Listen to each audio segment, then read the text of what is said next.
Yes, you can hear the whistle blowing, but you have to get real close.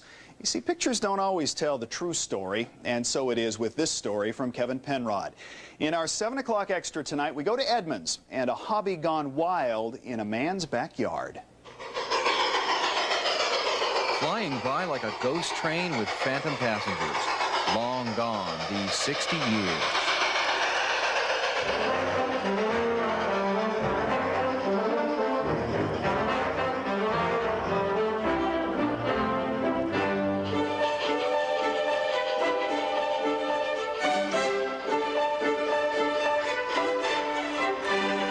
There were once trains like this one running on narrow tracks all through the mountain ranges of the West.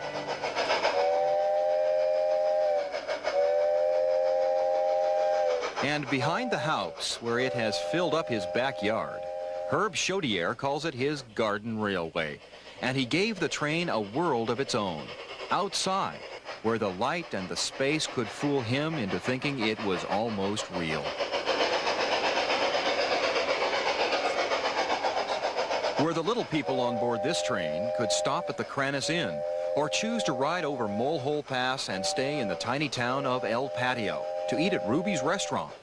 Herb's names for places in the train's private world Herb created. The big little train's real-life locomotives disappeared long ago during the Great Depression when Herb was a kid, old enough now and romantic enough to remember the real thing. Absolutely, and in fact I commuted to high school behind a steam train back in New Jersey. So I've been into model railroading, trying to preserve the memory of trains, and this is my latest endeavor, which I've been at since about 1985. 7 years, rail by rail, foot by foot. Tracks that by now are 1,000 feet long, 1 foot for every fantasy he's had about making it bigger and better. The same feeling that eats at Herb and anyone else who ever owned a model train.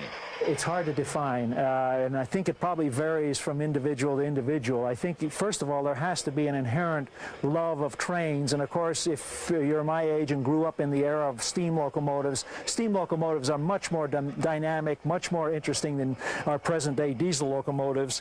They don't even put cabooses on the trains anymore. So what we're doing here is reliving or recreating an era that is virtually gone, and trying to do it as realistically as possible. Enjoy doing it. So Herb's friends in the Garden Railroad Club will be visiting soon, and he says he'll hook up flat cars behind the locomotive where the passenger cars are now, and he'll load up crackers and cheese and fill the tank cars with wine. And the railroaders can play with Herb's train, imagining it's the ghost of a real railroad, a friendly phantom they invited into the backyard. In Edmonds, this is Kevin Penrod reporting. Kiro News. Isn't that just amazing? The big little railroad Herb Chaudiere built in his backyard is more than 1,000 feet long. But wait, if this was a real train on real tracks, that 1,000 feet would be about 2.5 miles. All aboard. Monica? Thanks, Brian.